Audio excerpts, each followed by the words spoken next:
stir-fry vegetables.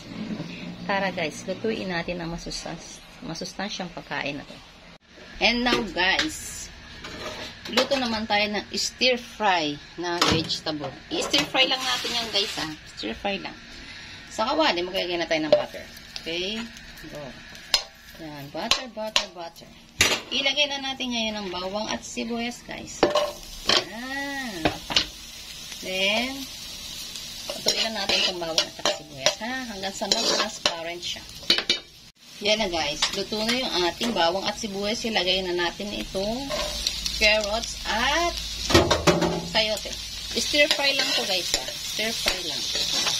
Okay. Isabay na natin ang repolyo or cabbage. Okay guys. Maglagay tayo ng magic sarap. Pepper powder. Yan guys. Ano? Yan lang. A little bit of sugar. Oyster sauce. Yan. And then mix lang natin yan siya. Stir-fry lang ito. Without pork. Okay. Turn ko lang doon sa aking sweet and spicy na pork liempo. Okay guys. Paglutuin muna natin ng konti ito. So yan guys ha. Mix.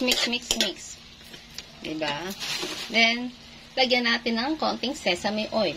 Additional flavor and aroma yan guys. Sarap. Sarap nito guys, promise. Kahit stir-fry lang siya. So, yan. So yummy. Guys ha, tatandaan nyo, huwag nyo i-overcook ang vegetables kasi nawawala na yung sustansya. Okay? Dapat talaga sa mga vegetables, half-cook lang siya. Diba? Para nandoon na ano natin yung sustansya niya. Diba? Yan. Almost done guys. Almost cook na siya. O yan na siya. Yes. Cook na siya guys. Breakfast na tayo.